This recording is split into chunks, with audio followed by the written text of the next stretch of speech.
ubyemere cyangwa we kubyemera mu bantu barya amatike make muri iki gihugu mbamo. Kuki ngomba gukora amakosa kandi ndi umupastori? Ngomba kwibwiriza. Jewe hariho n'ikintu ibisintinya kubivuga. Niba ari imodoka ifite uburenganzira bwo kugenda na ambulance nizifite kizunguzungu, ariko niba uri umuyobozi bintangarugero wubahiriza amategeko, ibyo kumbwira ngo uri umuyobozi ngo we wica amategeko kuko umupolisi atari bugutinyuke, ibyo ngibyo jewe ndabinenga. Kuki se ugomba kwihuta? Gese nihute, twese ntituba dukorera igihugu. Hari n'igihe utagiye mu by'igihugu ugiye mu byawe, ngo ariko kukuru umupolisi aramagariza nawe ubwirwa n'iki ko nanjye ntari umuyobozi. Arandeba umugabo urimo kwihagarara gutya no ngo ngaho nawe genda, ntabwo sinababwiye. Ariko icyo nenda kubabwira muri ino minsi zahinduye amatwara.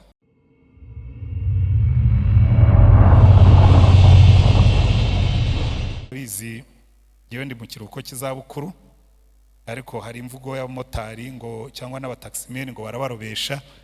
Nanjye rero ndashimira na senior pastor uba wandobesheje. Hanyuma nimutambona ubwo hari abandi baba bandobesheje nyine biri mu kiruhuko cy'izabukuru, paruwasi yawe iraguka. Nahoze mbibwira abo mu Cyongereza imyaka 12 namaze hano. Ngira ngo ku byumweru bishobora kuba bigera muri 600 namaze ahangaha, 624 gutyo. Nka 580 cyangwa ndetse hafi na 90 byose nabimaze hano muri paruwasi. Naba ntigije nabaga ndaha. Hanyuma ubu rero ngiye mu kiruhuko cy'izabukuru nyine, ubwo paruwasi yanjye yaragutse. Iyo zayo ni ntumiye ndagenda, iyo vivant ntumiye ndagenda, kubera ko nyine imirimo yo yamvuye ku bitugu. Hanyuma mpinduka pasiteri wa paruwasi nyinshi. Ndashima Imana rero iyo ngarutse hano kuko iwacu ni Remera, niho mbarizwa, niho nanditse, niho ntanga icyacumi. Ndi umunyaremera. Yambwira abantu ngo ninapfa nzapfa mvuye Remera. Ariko ibyo ni Imana ibigena, nta muntu umenya aho azagwa.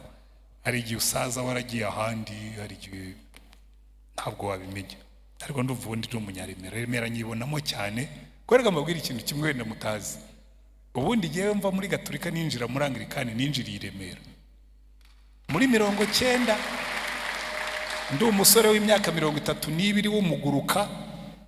Hano ho ninjiriye mba pastori.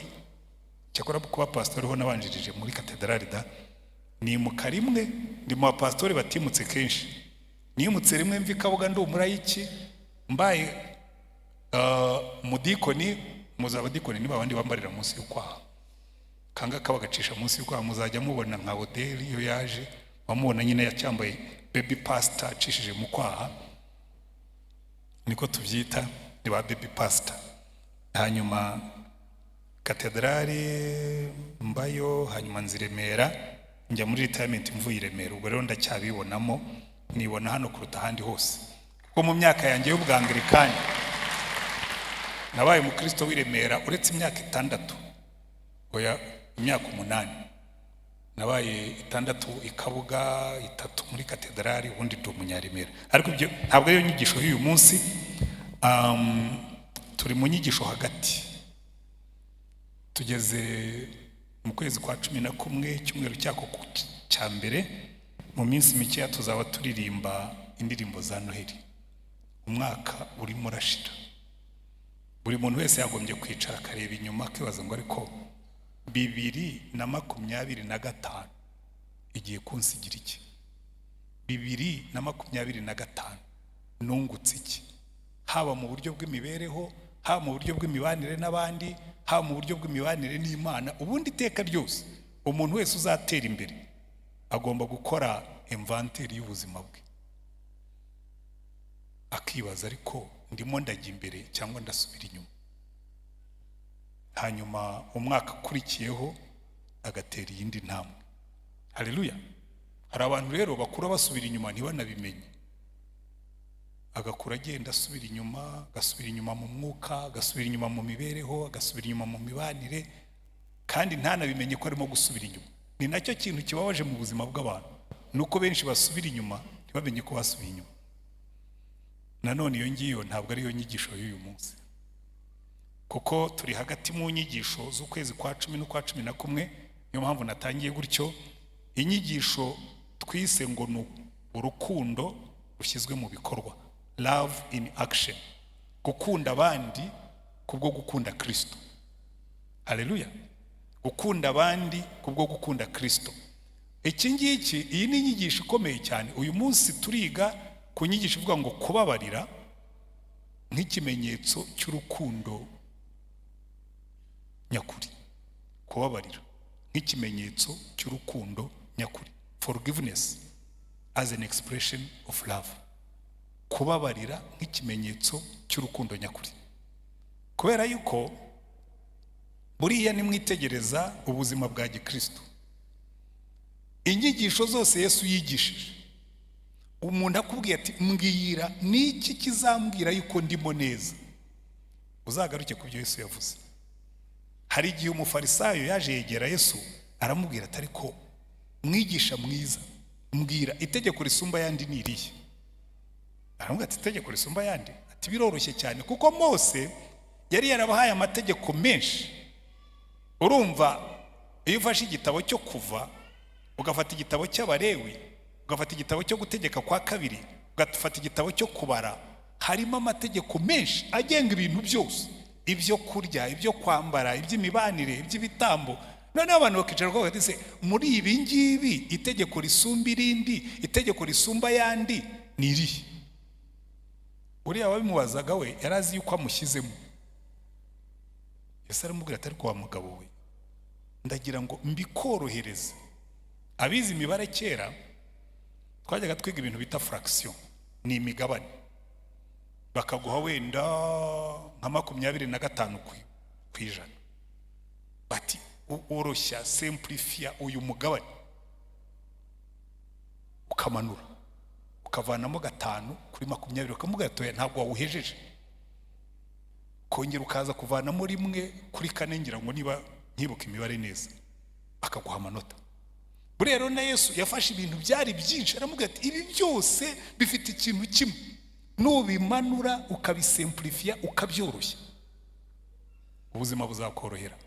Uriye gituma abakristo benshi bavangirwa, bafati iby'ingenzi bakabivanga n'ibitari iby'ingenzi, bitari iby'ingenzi bakabigira iby'ingenzi, iby'ingenzi bakabyirengagiza. Reka mbabwize ukuri, buriya ubukristo bwa fake, bwa wongo bw'ibinyoma-nyoma, buterwa nuko abantu bafata ibitari iby'ingenzi bakabigira iby'ingenzi. Bifatwa nuko umuntu yibwira ko kuza mu rusengero bimugira umukristo. Bifatwa nuko umuntu yibwira ko gutanga amaturo niyo wayatanga menshi bikugira umukristo. Yesu yarabwiye atoya ibyo ngibyo, kuko kuri bari bafarisayo hari n'igihe yabibabwira ati mwebwe mwirata yuko mwiyiriza ubusa kenshi mu cyumweru, mukirata yuko mutanga icya 10 cy'utuntu twose kugeza ku isogi na nyiragasogereza. Ariko ngo ndababwira mwibagiwe iby'ingenzi. Naha nshobora kubabwira buri wese yisuzuma, kaza tari kuko ndi hano, iby'ingenzi yavuze Yesu yavuze nibyo nshyira imbere. Iby'ingenzi Yesu yavuze nibyo ushyira imbere, kuko Yesu yaravuze ngo, yabwiye umufarisayo aravuga ati ariko buri ibundi ibintu biroroshye, ukunda Imana n'umutima wawe wose, n'ubwenge bwawe bwose, n'imbaraga zawe zose. Iryo ni ryo tegeko risumba yandi. Irindi rikurikiyeho risa naryo, ukunde mugenzi wawe nkawe ubwawe. Witegereje neza aravuga ngo andi mategeko yose ashamikiye kuri ayo ngaya abiri. None warigiye mbaza wa Kristo nkabwira ariko buri iyo mwitegereza mubona tugendera ku mategeko ya Yesu. Matayo 22 umurongo wa 34 na 7 nako kugeza kuri 40 baduhaye amategeko abiri. Yesu akavuga ati niba mushaka kumenya iby'ingenzi mugomba kubakiraho, nimwubakire ku gukunda Imana n'umutima wose n'ubwenge bwose n'imbaraga zose, mwubakire gukunda mugenzi wawe nkuko wikunda. Noneho izi nyigisho dufite muri aya mezi abiri ravuga ngo ni urukundo rwavuye mu magambo rukajya mu bikorwa. Haleluya. Icyo nicyo kibazo tugomba kwibaza. Urukundo rwacu ruri mu magambo cyangwa ruri mu bikorwa? Niyo mpamvu rero nababwiraga ni nimwitegereza neza muzasanga kenshi twe turi ba specialiste bo kumejaringa in minors, bo guha agaciro ibyoroshye ibiremereye tukabyirengagiza. Yesu yigeze kubwira abafarisayo arababwira ngo erega mwebwe mu mimini mibu ingamiya mukazimira bunguri, mufata utuntu dutoya mukaduha agaciro, mugafata utuntu dutoya mukatugira tunini, iby'ingenzi mukabigira bito. Ngo mu mimini mibu ngo ingamiya mukazimira bunguri. Natwe muri no minsi ntabwo twahindutse, dufata utuntu duto tukatugira tunini. Ariko Yesu akavuga ngo ikizababwira ko muri abigishwa banjye. Iyo nindi mvugo ya kabiri yavuze muri Yohana ibice 13 umurongo wa 34 n'uwa 35. Arababwira ngo ndabaha itegeko rishya ngo mukundane nkuko nabakunze. Agakomeza ababwira ngo nimukundana nibwo abantu bazamenya yuko muri abigishwa banjye. Haleluya. Bivuga ngo ikimenyetso cy'urukundo, ikimenyetso cy'ubukristo nyakuri no gukundana. None mbibarize bene data, muri iyo mwitegereje uko tubana, reka mpere hejuru. Iyo mwitegereje uko tubana nk'abanyarwanda, kandi barambwira ngo 90% by'abanyarwanda ngo nabaki, ngo nabakristo. Narangiza ngavuga ngo niba 90% by'abanyarwanda ari abakristo, nabakristo ba fake. Fake. Kuko nese wambwira ute muri 94 90 b'abanyarwanda bari abakristo, miliyoni y'abantu iricwa, Yohana yicayo Petero, Maria gambanira Margarita, hanyuma barangije bajya mu rusengero barasenga. Uzi yuko muri genocide hari abantu bazanaga imihoro n'amacumu bakabishyira inyuma, bakabasomera misa, bakabahaza, barangiza bakajya gukora. Iko babyitaga. Muzi ko muri genocide mu gace nka za Rwangeri, mu gace karimo abadive benshi nka za Gitwe, abacitse kwica umubotaga izuba ku isabato, kuko bavuga ngo ubu ngubu ubwo ari ku isabato bagiye gusenga ntabwo bari bukore. Abakristo basenga, batanga ibyacu n'amaturo, bubaka insengero. Ariko nuno munsi mushobora kuba kureka ngo urumva ngo ibyo ni by'abantu ngo ibyo bintu ngo byaragiye. Ariko no munsi iyo twitegereje neza, Yesu aravuga ngo ikizababwira yuko muri abigishwa banjye nuko mukundana. Turakundana. Ikintu gitangaje, Yesu yaravuze ngo nimujya gukundana ngo buri muntu akunde mugenzi we nkuko yikunda. Reka mpere ku kwikunda. Kwikunda, abantu benshi nyari baza ariko kuki abantu batikunda? Iyo umuntu yifasha akanywa inzoga nyinshi, jewe ndatangara, buriya sindabona ukuntu abantu batikunda. Nk'iyo witegereje abantu, umuntu aragenda agafata inzoga akanywa inzoga nyinshi, yarangiza ufashe whisky zikomeye ukarya brochette y'ingurube. Abaganga muri muhanura umuntu wariye brochette y'ingurube akayisomeza whisky, riske yo kwiyahura iri muri iyo kombinezo.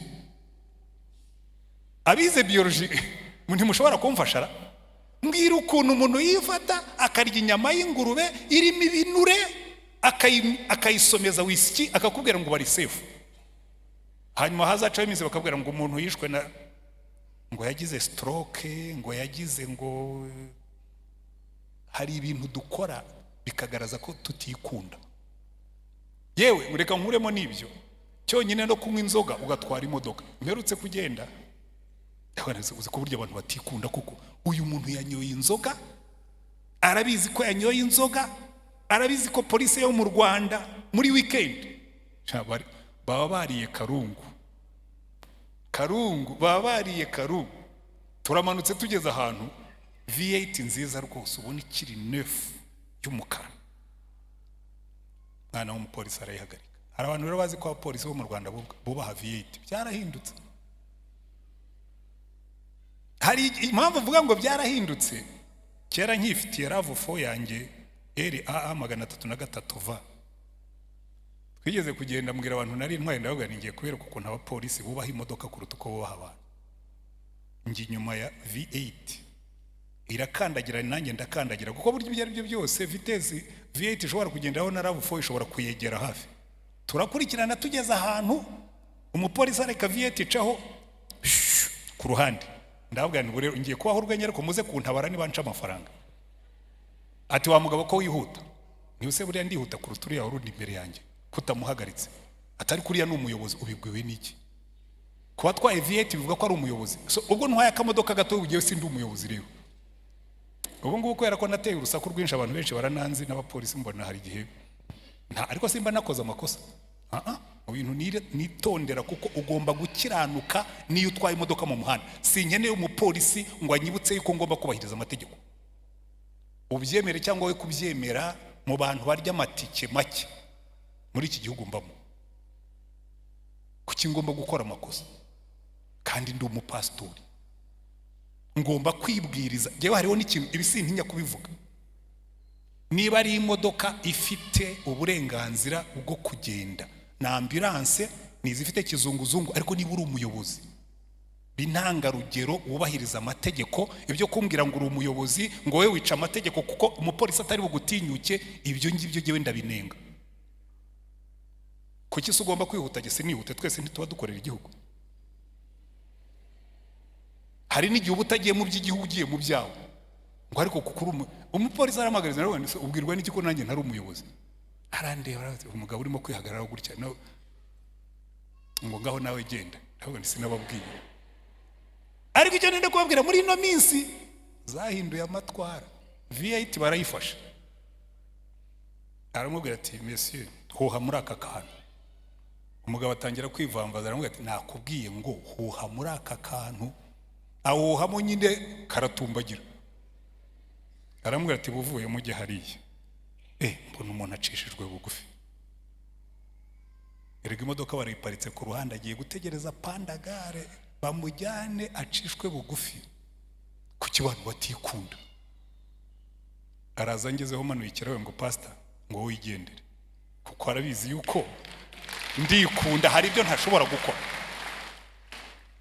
Serious, ariko mujye mugerageza kubitekereza. Kuki abantu batikunda? Umuntu aragiye arongoye umugore byamugoye. Iteka ryose yo ntashye ubukwe ndeba ukuntu ubukwe busigaye buhenda. Ukoze investment ingana niyo uzi ko gusaba hirya iyo ngiyo biba byakabakabye muri miliyoni 10 na 20. Kuguhekera hirya hariya byakabakabye muri. Warangiza umuntu akicara ugasanga yeremye umuriro utazima, yatangiye gushwana n'umugore hejuru y'undi mugore. We urongoye ejo bundi uzanye inshoreke maze mbabwira abakirongora. Ibyo bintu byitwa ngo nanane gutandukana na X mubwira uwo ni X nyine. Niba ari X ubwo ni X nyine ubwo ari mu byahise. Ariko ngo giye ngo urumva uriya n'umu X wanjye ariko umuntu agatinyuka akabikubwira. X wawe igihe warongoraga se. Mumbareke mbabwire. Umuntu ahagarara hano tukamurahiza. Karegesa wemeye yuko uyu nguyu juri abo umugore wawe ya ni juri cyangwa ni juri? Ni juri. Wemeye ko abo umugore wawe musezeranye uretse abandi bagore bose uzabana n'uyu wenyine iminsi yose muzamara mukiriho mwembe. Mbyemeye ntyo. Mwemeye ntyo dai ntabwo tuvuga ngo mwemeye ntyo. Nuwo wemeye usezeye ku bandi bagore bose. Erega n'umugore nawe akarahira ati nsezeye ku bagabo bose. Ejo kumva ngo X aturutse. Kuki utikunda? Uremye umuriro utazima, urugo rwawe urarutwitse, ugiye gushaka ibyo wasize imuhira. Come on. Ariko muri murankurikira. Iyo Yesu avuga ngo ukunde mugenzi wawe nkuko wikunda, ubwo uri muri kunda koko. Uremye umuriro utazima kuri wowe, urataha usanga umugore yafuretse. Maze kimbabaza rero nuko abantu bamwe banabikora barabyaye. Umva mbwira abagabo murimo hano n'abagore, niba mugiye kuri mu muriro utazima muziyemeze mwifungishe muzawureme nta bana mufite.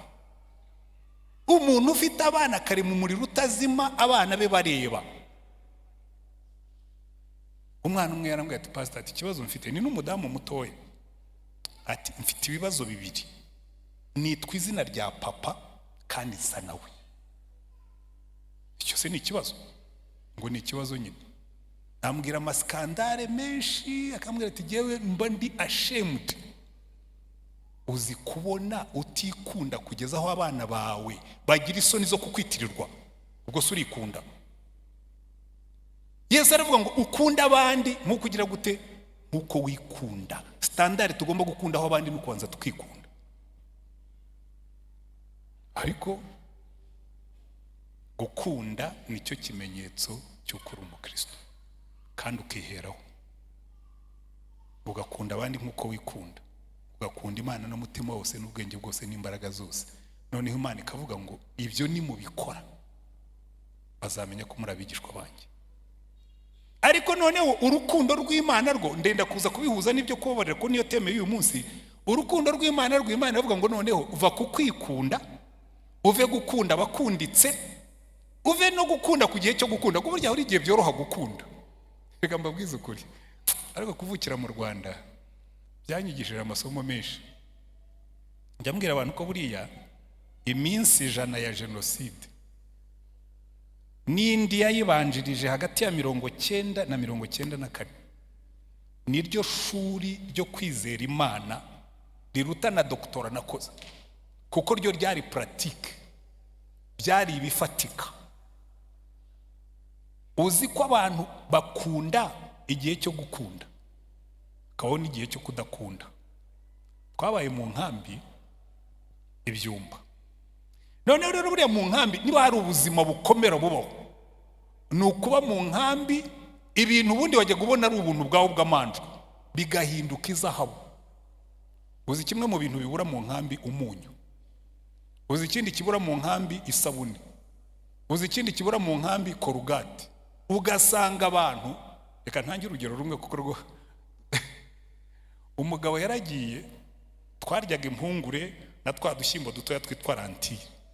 Rantiye rero kugira ngo uzazirye uzimire zigomba kuba zifite umunyu. Zifite umunyu rantiye kabisa, kuzirya ni igihano. Ariko ubundi gihe buriya ngira ururimi rumeze nk'urw'inka, ibyo wazana byose ntabiryo. Uretse ko twebwe aho twabaga n'ibyo ntabwo ikibazo ntitwakigize cyane, ariko twabanaga turi benshi tukisungana twebwe. Ariko reka mbibwirire inkuru. Ni gukunda mu gihe gukunda bishoboka. Imana ikatubwira ngo mwe mujye mukunda niyo bigaragara bikomeye. Ukunde n'igihe gukunda bikomeye, ukunda abakunditse, ukunda abakunda, ukunda abadakunditse, ukunde n'abadashaka gukunda, ukunde n'abanga gukundwa no gukunda. Hari ibihe byo gukunda, hari n'ibihe bigora gukunda. Umugabo rero yaragiye, sinzi ahantu yakuye akunyu. Twari dufite ahantu twari dutuye, hari hafite inzu nini bahitaga muri marato, yari sare nini cyane. Ibintu byaberaga muri marato rero ntabwo byihishiraga kuko abantu bose babaga bari ku karubanda. Noneho umugabo aragenda azana umunyu. Uzi ko akunda abanyarwanda bazinga agapapuro bagashyiramo umunyu bakagapfundika hejuru no hasi. Araza abwira umugore ati rero madamu, hari n'abana, ati murabizi tukiri no mu buzima busanzwe, ati ibiryo bidafite umunyu byari byarananiye, none akakunyu nimubona minjiriye mu biryo byanjye simbaye muzihangane. Igihe cyo gukunda n'igihe biruhije. Uyu ni umugabo ubwira umugore n'abana, arimo ararya ibiryo birimo umunyu, bo barimo kurya rantiye zitagira umunyu, ariko nyine bagomba kwihangana. Yesu akavuga ngo mugomba gukunda niyo ibintu byabaye bike. Biroroshye kubivuga, ariko ni ikindi kubikora.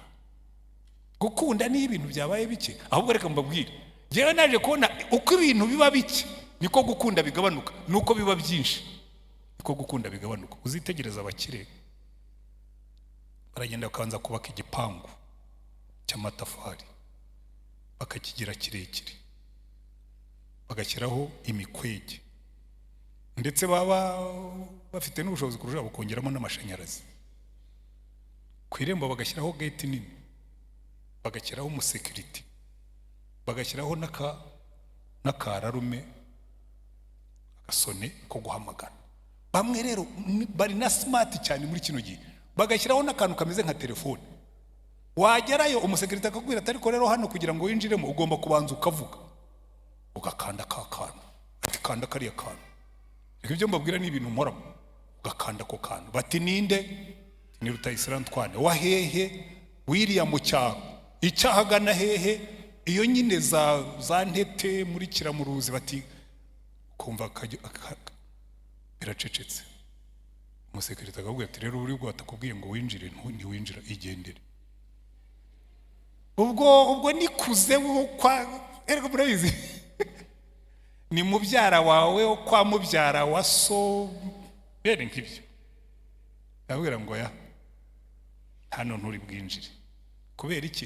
Iyo dutangiye kugira ibintu n'urukundo rwacu ruragabanuka. Niba mbeshya muzanyomoza, ariko niba tugiye kuba abakristo birambwira ngo hari ibyo tugomba guhindura.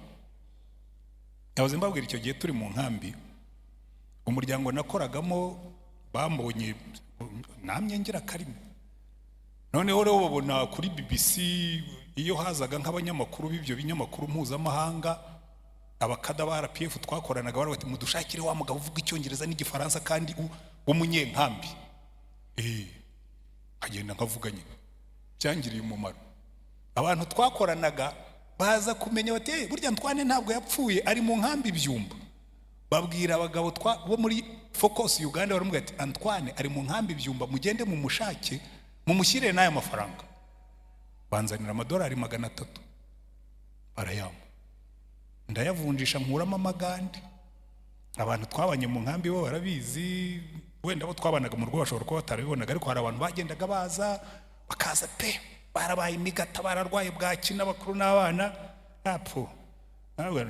Uburi sabune kandi hano mpafite amashiringi, imitwaro iri mu mufuka, kuko hari ikintu nize.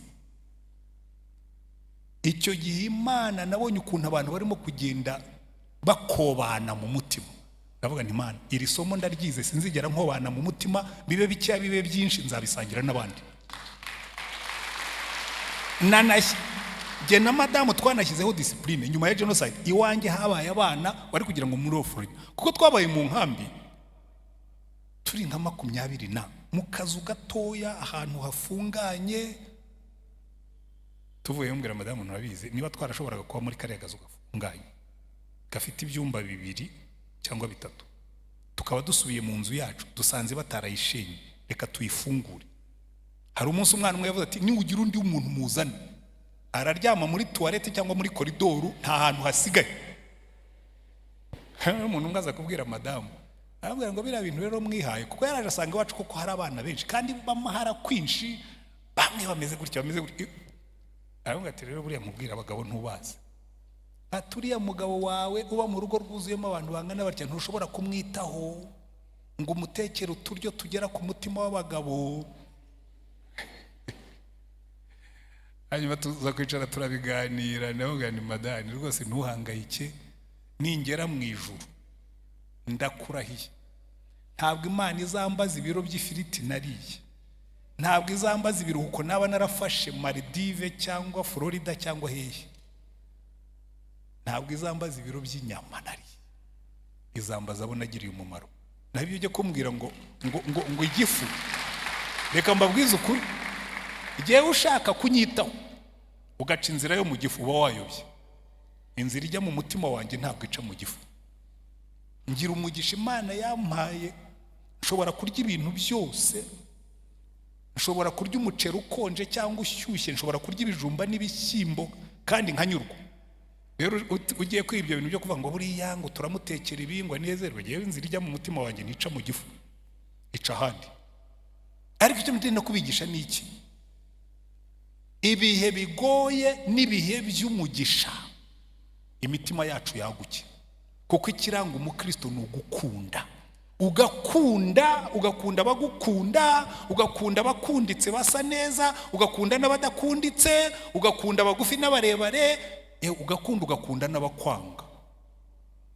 Kuko Yesu yaravuze, niho ngiye kwinjira noneho mu nyigisho yacu bwite, Matayo 6 yabwiye abigishwa barabwira ngo rega ngiye kubigisha gusa n'Imana.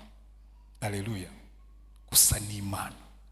Arababwira mu gice cya 5 umurongo wa 43 ngo mwumvise ko byavuzwe ngo ukunde mugenzi wawe wanga umwanzi wawe. Amfeti ntabwo yigeze avuga ngo mwumvise ko byanditse ngo, kuko iyi mvugo ntabwo ari imvugo yo muri Bibiliya, nta hantu na hamwe. uzasanga Imana ivuga ngo ukunde umukunzi wawe wanga umwanzi wawe, no mu isezerano rya kera. Ariko abafarisayo n'abanditsi kubera ko bari abantu bajyaga kwigisha bakavuga ati murabyumva neza, umwanzi wawe nta kuntu wamukunda, ariko Imana yavuze ngo ukunde inshuti zawe, abanzi bawe ubitura ibyo bagukoreye. Yesu arababwira ngo ya, ahubwo jyeho ndababwiye nti mukunda abanzi banyu, musabira ababarenganya, nibwo muzaba abana ba So mu ijuru, kuko ategeka izuba rye rikarasira ababi n'abeza, abakiranuka n'abakiranirwa akabavubira imvura. Iki ni cyo kintu gikomeye tugomba gusobanukirwa nk'abantu b'Imana. Nimukunda ababakunda gusa muzahembwa iki? Mbese abakoresha b'ikorobo ntibakora batyo? Nimuramutsa bene wanyu bonyine abandi mubarusha iki? Mbese abapagani nabo ntibagira batyo? Namwe mube mukiranutse nk'uko So mu ijuru akiranuka. Gukunda batagukunda, ugasabira abanzi bawe, aravuga ngo nibwo uba ubonye ranka yo gukunda nk'uko Imana ikunda. Haleluya. Hariho n'abantu ujya numva bigisha ngo urumva ngo jyewe ngo nahumbijeho gatoya ngo ntatanze icya 10 ngo Imana irankubita, ngo bino abantu gukubita kuko utatanze icya 10, ko ntarabona se yateje umutingito ngo ibizu biri hano muri uyu mujyi bihirime kandi abifitwe n'abantu batanasenga. Ntabwo Imana ikora ityo. Iyo Mana ifata abana bayo ikabavuna amaguru ngo nuko batatanze ibya 10, ntabwo ari ugewe nizera. Ugira ibyago nkuko abandi bagira ibyago. Ntabwo Imana ihekenya amenyo, iravuga ngo igushiriza imvura ikavushiriza izuba ababi n'abeza, ibyo bindi zabikorera ahandi. Ikavuga ngo noneho namwe nimukore mutyo muse na So mu ijuru. Aha rero niho kubabarira bizamo. Uriya ari abantu bitoroshye gukunda. Umva mbabwiza ukuri, gukunda umuntu kwanga, gukunda umuntu waguhemukiye, reka tubyumve neza. Imenoma parla tuvuze nk'abantu ntabwo byoroshye, ariko divino parla tuvuze nk'abakristo birashoboka, kuko si twe tubikora, ni Imana ibikorera muri twebwe. Naze mbabwira uriya gukurira mu Rwanda byanyigisha ubukristo bwinshi. Jewe nakuze nuzuye umujinya kubera ko mfite imyaka 5 bishe data, mfite 15 batwirukana mu ishuri, mfite 25 nari umwarimu muri university wanyohereza kwigisha muri tronco. Washobora ute kubana n'abantu bagukora ibyo ngibyo ntubu murakari? Ariko Yesu icyo nicyo gihe yamfashe, arandeka ndabanza ndyoherwa n'agakiza, arandeka ndabanza ndyoherwa n'urukundo rw'Imana, arandeka nkabwiriza nuzuye umushari mu mutima, arandeka nkabwiriza nuzuye urwango. Bucye yarambwira ati ariko reka nkwereke, ubwo uri umwana w'Imana, do as I did, kora nkuko nakoze, aba bantu bababarire. Ndamubwira numva Yesu nkubwire uzansaba ibindi bingibi byo pe, ibingibi urabizi ntibikunda. Arambwira ati birakunda kuko narabikoze, birakunda kuko hari n'abandi babikoze imbere yawe, birakunda. Hanyuma nsoma Bibiliya, ndangije ndarekura, ndamubwira ubuntu bwo kubabarira aba bakoze ibyo byose, kuko liste yanjye yari ndende, byarakunze. Nibuka hari umunsi twagiye ku musozi wacu kuwubabarira, turi abantu bacitse ku icumu hano muri uyu mujyi, sindi buvuge amazina yabo, bamwe barakomeye. Turifata dushubirira amaso inyuma, dusanga Imana yatugiriye neza.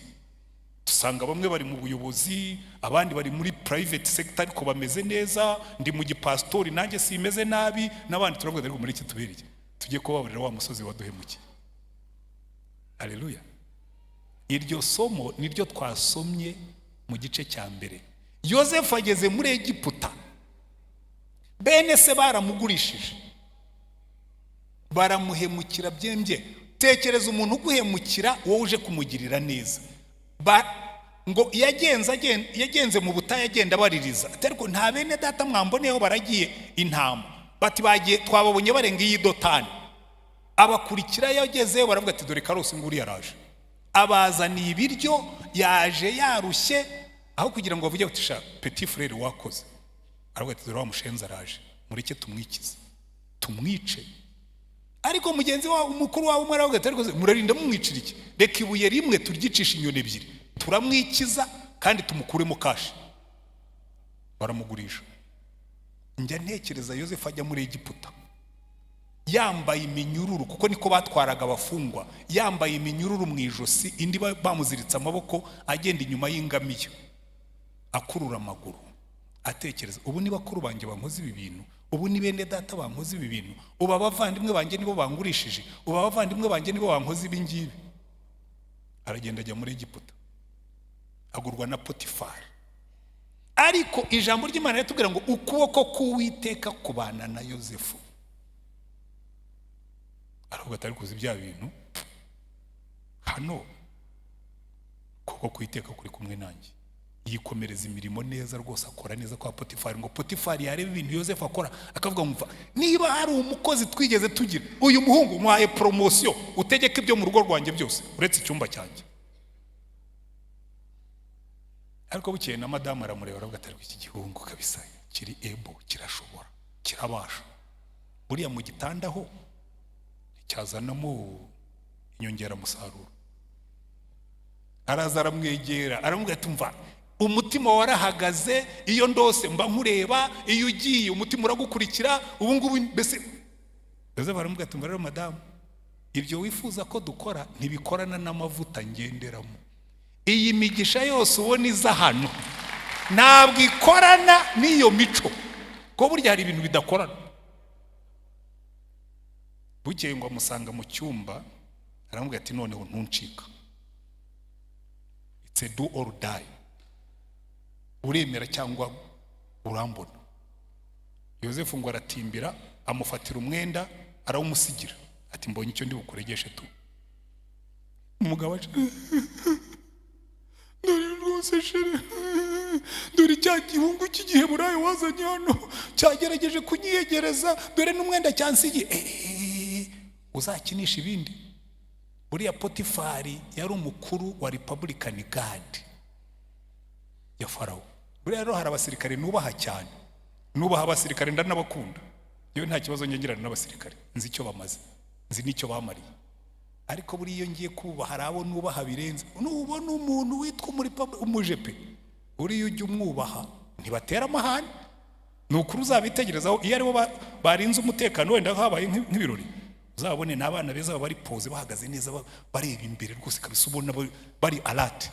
Ariko uzihe kuzana akajogo bazakwereka icyo bize. Ashobora kugufatisha intoki ebyiri ukibwira ko ari pensi yagushyizeho. Tekereza noneho kumva umuboyi bamureze yuko yagerageje gufata umugore wa fandi mukuru wa bene abo ngabo. Bagomba kuba baramugejeje muri gereza imisaya yabyimbye. Wewe mushenzi we gerageza gufata umugore wa patro. Ariko ageze muri gereza nabwo ngo ukuboko k'Uwiteka kubana nawe. Uwiteka mwomora ibikomere. Umugaragu wa Farawo amusangamo aramuhanurira, baramufungura ngo uzambabarire vurema, nugera hariya uzamvugire. Ngo ageze yaramwibagirwa. Uriya mwana agomba kuba yarafite impamvu nyinshi zo kurakara akaba umugome. Ariko igihe kigeze wa mugaragu yibuka yuko hari umwana babanye usobanura inzozi, aramubwira ati nyakubahwa Farawo, hari umwana twabanye asobanura inzozi nkaho ari we wazitanze, nimwe munzanire. Ngo baragenda baramwogosha, baramwuhagira, bamutera parufe, bamwambika imyenda myiza y'ibitare, ngo hagarara imbere ya Farawo amurotorera inzozi. Yosefu azisobanura nkaho ari we wazitanze. Farawo aravuga ati tuzakura hehe umuntu umeze nk'uyu ngo tumushingiye umurimo amaze kutubwira. Reka mbabwize ukuri, aho ubonera umutima wa Yosefu usa n'uwa Yesu. Iyaba ari jyewe ariko ntarakizwa, mwene Karasira ka Kangabo, akaba ari jyewe wakoreye ibyo bintu, ariko ndavuze ntarakizwa ko naramaze gukizwa nahuye na Yesu byarahindutse. Mba narawubwiye Potifari noneho impeta y'ubutegetsi n'igihe wifite, igihe wungirije Farawo, zana wa mugore wawe akubwire imyaka 13 yose namaze muri gereza uko byari byagenze, yisobanure. Ariko Yosefu yamaze kubibona aravuga ati fine, Imana yo yari ifite ibyirimo gukora kandi irabishohoje, inzozi zanjye irazishohoje. Akizakwereka ko Imana yomoye Yosefu mu gice cya 41 cy'icyo gitabo cy'Itangiriro. Yabyaye abana babiri, umwe amwita Manase. Muze kubira mu gice cya 41 aravuga ngo kuko Uwiteka yanyibagije imibabaro natewe na bene data. Haleluya. Uwiteka yanyibagije imibabaro natewe na bene data. Hari abantu Imana yagiriye neza, namwe mushobora kuba mwicayemo hano ugasanga umuntu Imana yaramuzamuye ikuvana hasi. Reka mbabwize icyo nshaka kubabwira. Imana ijya kunkiza umujinya nari mfite n'urwango, yarambwiye ngo ariko uyu mujinya ubu wawusobanura uti imbere yanjye? Sinakubereye so? Aho se atabaye narahabaye, naguhaye amashuri utari no kubona niyo ari na so wari kubikora. Ubu uzambwira yuko uhekenya amenyo kubera ko habaye iki? Subiza amaso inyuma urebe ku musozi uvukaho. Cyo gihe nari mfite masters. Ninde wundi wize mu Bwongereza?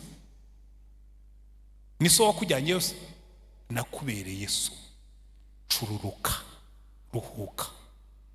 Shana wowe naguze ko buryo wa mugani uyu mujinya ubundi dati yawe yarishwe n'igituntu ntawe yarapfuye. Use nige mpfubyi yonyine yabayeho. Imana irankosora neza insubiza ku murongo. Yosefu Imana yaramubwiye ngo Yosefu va mu mujinya, nzakugirira neza muri iki gihugu cy'amahanga. Noneho abyaye umwana aravuga ngo ndeka mwite Manase kuko Uwiteka yanyibagije umubabaro natewe na bene data. Mwene data urimo hano, hari abo Uwiteka yibagije imibabaro mwatewe na bene wanyu. Ukabona bene wanyu nta anti nta anko bose barakwirengagije. Maze icyo mbikundira, iyo ugize Imana ikakuzamura barongera ukaba anko. Akaza ati ariko buriya ndi anko. Wakwibuka anko? nta buhamya mbahaye kuri icyo ngicyo, ariko nzi ko bamwe mwumva ibyo ndimo kuvuga. Ukabona anko na anti babandi batakumenyaga kera urimo gustragaringa, baje wabaye banko kubera ko noneho ufite ubuzima. Jya ukora nka Yosefu uvuge ngo Uwiteka yangiriye neza. Bene se bamusanze muri Egiputa kuko Imana yari yaramwomoye ibikomere n'ibyo muka Potifari yamuteye. Aravuga ngo mva, umwana wa kabiri yabyaye mu Efurayimu, ngo kuko Uwiteka yampereye umugisha mu gihugu naboneyemo umubabaro. Haleluya. Icyo rero nicyo cyatumye twe dusubira iwacu ku musozi tujya kubabarira abaduhemukiye, kuko Uwiteka yaduhereye umugisha mu gihugu twaboneyemo umubabaro. N'ubu rwose nabigize principe ku musozi wacu uwo waho, buri gihe mfatamo umwana umwe cyangwa babiri abarihirira mu ishuri kugira ngo ntazibagirwa yuko ku musozi nababariyeho Uwiteka yahampereye umugisha muri icyo gihugu. Principe nigiye kuri Yosefu. Bene se bamusanga muri Egiputa, iriya nkuru badusomeye mu gice cya mbere. Bene se bamusanga muri Egiputa, baraza baramwihorera, ntibamusaba imbabazi kubera ko se yari ahari. Baravuga ati ibyo byose ntabwo Yosefu azatinyuka kutugirira nabi papa ahari, ariko se aza gupfa. Baribwira bati rero buriya Yosefu noneho agiye kutwitura ibyo twamukoreye, reka tugende tumuzingazinge tumushyire mu kintu cy'ikinyoma. Baraza baramwegira ati muvandimwe Yosefu, mwereka ngo bamwikubise imbere. Agomba kuba yicaye akavuga ati sinabibabwiye kera se? Sinari nababwiye ko hari umunsi muzaza mukamfukama imbere abatwara? Inzozi zasohoye.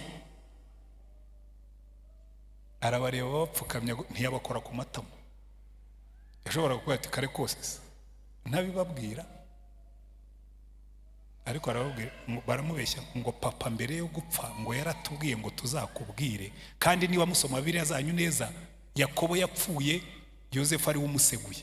Meaning ngo niba afite ijambo ashaka kuvuga rya nyuma niwe bararyongoreye, ntabyo yigeze ababwira, ariko barashaka kumuzingazinga.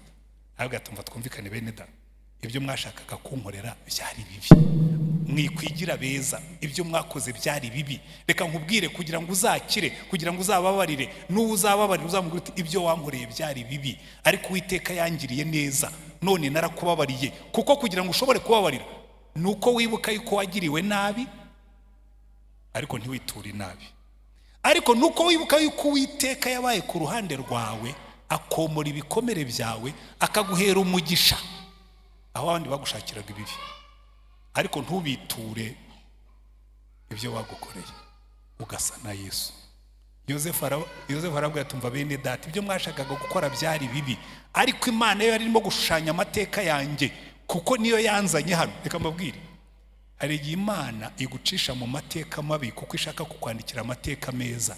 Hari igihe Imana igucisha mu mateka mabi kuko ishaka kuguha umugisha, kuko aho twahuriye n'ibibazo bikomeye niho dukura ubuhamya buremereye. Haleluya. Wajya unavuga abantu bakumva ko ufite icyo uvuga.